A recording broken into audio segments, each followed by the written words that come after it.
ചട്ടിച്ചോറ് എന്നൊക്കെ പറയണേരി നമുക്ക് ഇത്തിരി ചട്ടി ഫ്രൈഡ് റൈസ് കഴിച്ചാലോ. ചട്ടിയും ഫ്രൈഡ് റൈസും മാത്രം ഉണ്ടായിട്ട് കാര്യമില്ല, ഇതിൻ്റെ കൂടെ കഴിക്കാൻ എന്തെങ്കിലും വേണ്ടേ.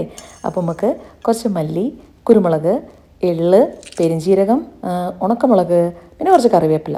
ഇത് എണ്ണി പറയാറുള്ള പാടാട്ടാ.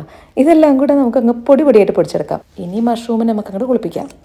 അത് വല്ലാത്തൊരു ചാട്ടായിപ്പോയി. അപ്പോൾ നന്നായിട്ട് കഴുകി വൃത്തിയാക്കി എടുക്കുക കേട്ടോ. കഷ്ണങ്ങളായിട്ട് ചെറുതായിട്ട് നമുക്കൊന്ന് കട്ട് ചെയ്തെടുത്തേക്കാം ഇതുപോലെ. പിന്നെ ഞാൻ 2 സവാള എടുത്തിട്ടുണ്ട്, ഇഞ്ചി വെളുത്തുള്ളി ചതച്ചതെടുത്തിട്ടുണ്ട്. പേസ്റ്റ് ആയാലും കുഴപ്പമില്ല കേട്ടോ. ഒരു ചട്ടി എടുത്തിട്ട് അതിനകത്ത് വെളിച്ചെണ്ണ ഒഴിച്ച് നമ്മൾ കട്ട് ചെയ്ത് വെച്ചാൽ ആ സവാള നിഷ്കരണം അങ്ങോട്ട് ഇടുക. അതിനകത്തേക്ക് കുറച്ച് ഉപ്പിട്ടിട്ട് നമുക്കിതുപോലെ അങ്ങോട്ട് വഴറ്റിയെടുക്കാം. എന്നിട്ട് പിന്നെന്താ, കറിവേപ്പില ഇട്ട് കൊടുക്കുക. അതും ഒന്നുകൂടെ ഇങ്ങനെ വഴറ്റിയെടുക്കുക. അതിനകത്തേക്ക് നമ്മുടെ മാജിക് പൊടി ഇടുക കേട്ടോ. അപ്പോൾ ഈ പൊടി ഇടുന്നതിന് മുന്നേ ഇഞ്ചി വെളുത്തുള്ളി പേസ്റ്റ് ഇടണമായിരുന്നു കേട്ടോ. പോയ ബുദ്ധിനിപ്പോൾ എങ്ങനെയാലും തിരിച്ചു വരില്ല. ഞാനങ്ങ് മഷ്റൂം ഇട്ട് പോയിട്ടോ. അപ്പോൾ മഷ്റൂം ആയതുകൊണ്ട് ക്ഷമിച്ചു, വേറെ വല്ല വെജിറ്റബിളും ആണെങ്കിൽ കാണാമായിരുന്നു. അപ്പോൾ ഇതിൻ്റെ മുകളിലേക്ക് ഞാൻ എൻ്റെ ഇഞ്ചി വെളുത്തുള്ളി ചതച്ചത് ഞാൻ ഇട്ട് കൊടുക്കുന്നുണ്ട് കേട്ടോ. എന്നിട്ട് നന്നായിട്ട് ഒന്നും അറിയാത്ത പോലെ അങ്ങോട്ട് വഴറ്റിയെടുക്കാം നമുക്ക് നന്നായിട്ട് കേട്ടോ.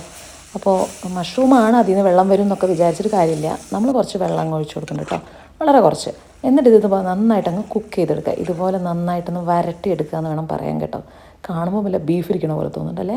നമ്മളെ പൊടി തട്ടുമ്പം നിങ്ങളുടെ എരിവിനനുസരിച്ച് തട്ടിക്കോളൂ കേട്ടോ. അപ്പോൾ ഇനിയാണ് നമ്മൾ ഇൻട്രസ്റ്റിംഗ് പാർട്ട്. നമ്മുടെ ആ ചട്ടിക്കകത്ത് ബാക്കി വന്ന കുറച്ച് മസാലയിൽ നമ്മൾ ചൂടുള്ള ഫ്രൈഡ് റൈസൊക്കെ ഇട്ട് അങ്ങ് ഇളക്കി എടുത്തങ്ങ് കഴിക്കുക. എൻ്റെ അമ്മ.